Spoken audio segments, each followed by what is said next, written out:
I'm just going to break down the Week 16 weather report. So, as alluded to, starting tonight on Thursday Night Football, it is a brutal week for weather, the worst week of weather we've seen yet this year. We're saving it up for the fantasy playoffs, of course. And that does happen. It's the end of the year. It's when the cold comes, the wind, the snow, all the elements, they start to factor in. But it just couldn't have waited 2 more weeks till the fantasy season was over. Come on.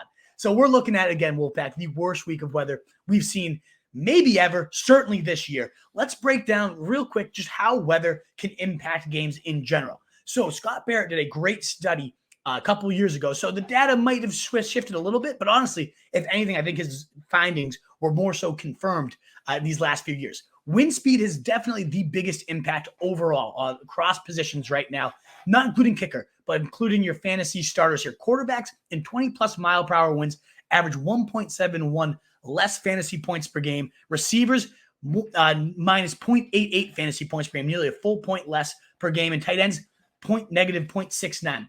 The one position that's helped is running back. They jump up not a ton, 0.06, but at least you know there's not a negative impact to running backs. And that makes sense. The wind's scary. That means you're probably handing it off more. And just in sheer volume, we see an uptick in total production, even if defenses are stuffed in the box a bit more, even if offenses are more predictable, just on the sheer volume alone. We also have seen the yards after contact numbers go up for running backs in frigid temperatures. They average nearly 2 yards more after contact. And that it makes sense. When Derrick Henry's steamrolling at you and you're frigid cold, anybody that's ever played football knows how much worse it hurts when you get hit in the freezing cold. And the running backs become the punishers in this situation. So guys like Nick Chubb and Derrick Henry, these tanks, they just get more and more efficient, more and more volume. It tends to mean good things for the running back position. In terms of snow and heavy rain, how is that impacted? Well, kickers are definitely the most impacted by snow. Nearly 3 points less per game, minus 2.62 for your fantasy kickers. No reason to mess around with your fantasy kickers in any type of elements. Even Justin Tucker, you saw it last weekend. Like, he's not element proof at this point. So be wary of your kickers in any type of snow, but also quarterbacks, minus 1.51 in the rain, minus 1.33 in the snow. It does impact them as well. So you got to keep that in mind. Wind being, again, the most impactful hit for quarterbacks, but the elements don't help either. Running backs actually gain nearly a full fantasy point per game in the snow. We see wide receivers lose 0.94, nearly a full fantasy point per game in the snow, minus 0.7 points per game in the rain. Tight ends don't seem to be impacted quite as much in the rain, minus 0.44, but minus 0.69 in the snow as well. So it does seem like minutiae. You're arguing negative 0.69 points in the snow, Wolf. I get why you're just probably like, fuck off, Wolf. Like, don't worry about it. It's only 0.7 of a fantasy point. But you can just kind of see the weather. If you've watched any of these Cleveland games over the last couple of years, for example, it gets ugly. It becomes nasty situations where it becomes more of a slugfest. Who can run it out more? Who can just get in and get out? It slows down. It increases the pace of the game because the clock is just constantly churning. Less opportunities, less total plays run, less fantasy points in general. If you can avoid weather games, it is always a good idea this time of year, but it depends. And so let's dive into the biggest hits of the weather.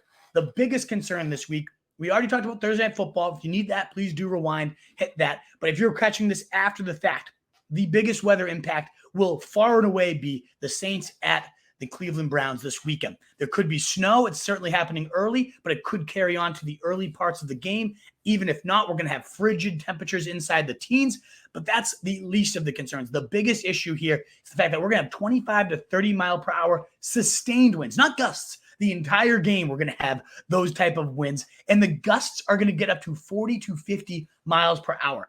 You're not going to have any deep passes. You're not going to have any field goals given those type of conditions. It's going to be impossible to throw in this Cleveland disgusting game. We've seen this happen with Stefanski before. Last year, when we had these shitty type of games, Baker threw 25, 20, and 22 times. So I would not expect any more than 25 pass attempts for an already struggling Deshaun Watson. It's been hideous already. To me, he's just a no-go. X him out. You can't consider Deshaun Watson. Go to Brock Purdy instead. Go to Gardner Minshew at this point. I have a ton of quarterbacks. I think he's my quarterback 25 of the week is Deshaun Watson. He's already sucked. Plus, you mix this in. No reason to go to him. His weapons also have to get a downgrade. Cooper, DPJ. I talked about the rain tonight for the Christian Kirks and the Zay Joneses. A little bit of a concern, but you can still get it done there with a dink and dunk game. Cooper and DPJ rely a lot on that deep ball for a ton of their points. I'm very worried about them.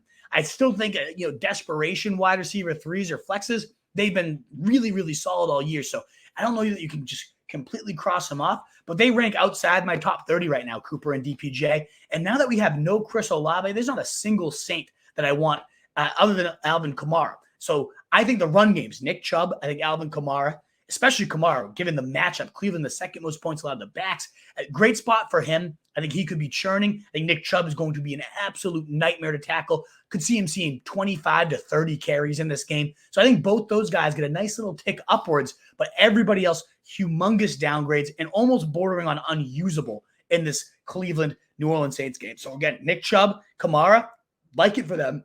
Everybody else disappearing for me in this game. As long as I get DPJ and Amari Cooper fringe, but really, I have a hard time putting him in my lineup. The next most impacted game is going to be Buffalo versus Chicago. Not quite as heavy, so no real snow or precipitation, it doesn't seem like right now, but the wind could be brutal. They don't call Chicago the Windy City for nothing. 20-mile-per-hour sustained winds with gusts up to 35 miles per hour. The temperature is going to feel like negative 11 degrees. Imagine getting hit.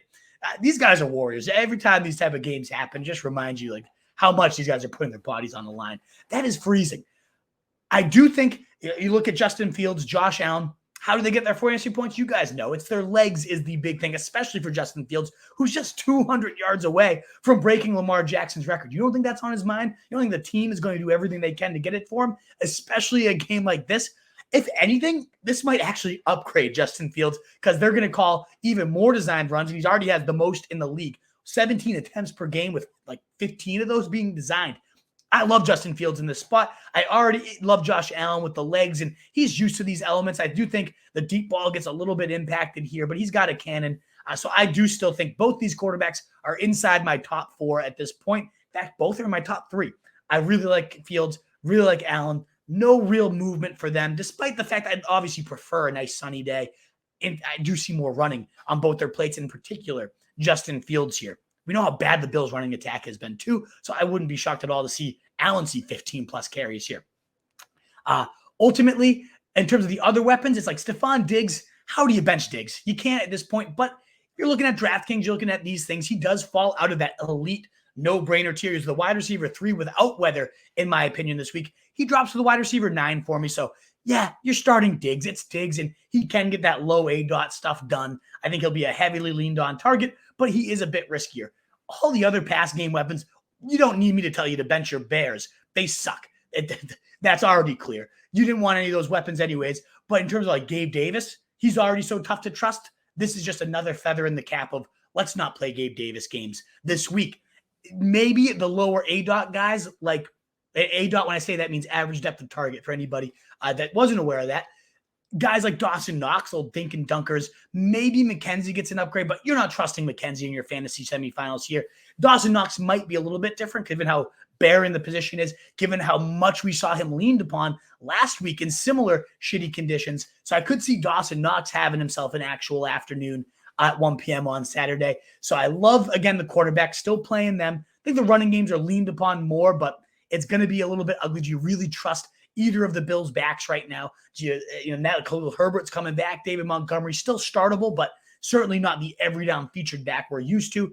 And then the only passing game weapon is Stephon Diggs. And if you're desperate at tight end, you can consider, I think Kmet and Dawson Knox are both live, but I prefer Knox if I have to go one or the other. And ideally, you don't have to go to either and trust them. In terms of other games, and so there's only a handful more that could be impacted. Those are the 2 big ones. Browns and Saints, the worst. Awful. Really nobody playable but the running backs. Then moving to the Bills and Bears. Pretty shitty, but still most people that were already viable are still playable in that one.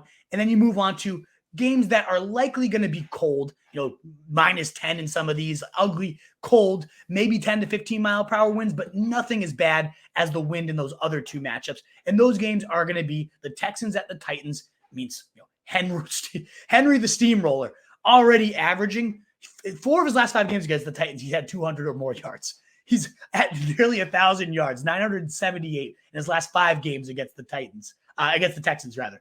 He's going to steamroll. in these type of frigid temperatures, if you're facing Henry, and I am, and I'm absolutely terrified. I haven't slept in the entire week because I just have nightmares of Derrick Henry trampling my face, which is going to happen. And I already have accepted my fate. The weather's only going to help and facilitate the trampling of my face. Thank you, Derrick, in advance. I really, really appreciate it.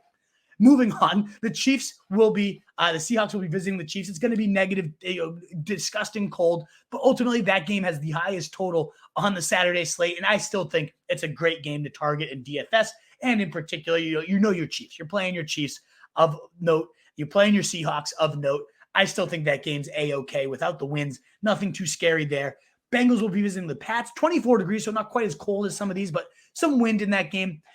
Only Stevenson's viable for the Patriots, and you know your Bengals that you're trusting. Jamar Chase, T. You can get back to Mixon. A little riskier because of the matchup, but I still think your Bengals are all in play. Ravens and Falcons, do you really care about any of these players in the first place?